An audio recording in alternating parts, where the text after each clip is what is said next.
अच्छा, पाँव का एक ऐसा होता है, कुछ अफराद ऐसे जल्दी जल्दी धो लेते हैं, इसका एहतियात करना ज़रूरी है। छोटी उंगली, वही जो हमने नाक में इस्तेमाल की थी, उस उंगली से उंगलियों के बीच में जो है पानी पहुंचाना अच्छे तरीके में, ताकि आपका जो है फ़रज़ मुकम्मल अदा हो जाए। और एक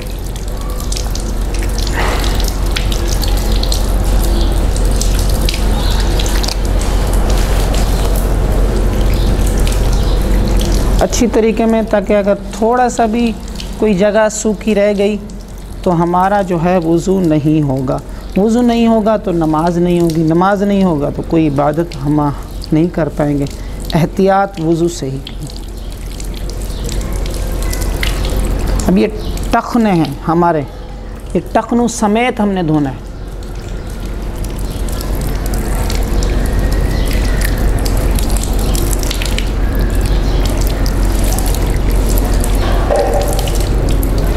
हमने अच्छे तरीके में पाँव को भी धो लिया। ज़िक्र ये है कि अक्सर कुछ लोग ना जल्दी में वज़ू कर जाते हैं तो वो यहाँ की जगह सूखी रह जाती है, क्योंकि वो पाँव सूखे रहते हैं सारे दिन के। जब वो वज़ू बनाने के लिए आते हैं तो ऐसे पानी के नीचे से घुमा लेते हैं। जब तक हाथ साथ ना लगाएंगे उस वक्त तक वो पानी अच्छी तरीके में पीछे तलक नहीं पहुँचेगा। और अच्छी तरीके में जो टखने हैं ये पाँव के, इनको समेत धोना है। ये ना हो कि हम नहीं टखने तलक धो लिया, बस सुन लिया कि टखने धोने, नहीं, टखने समेत।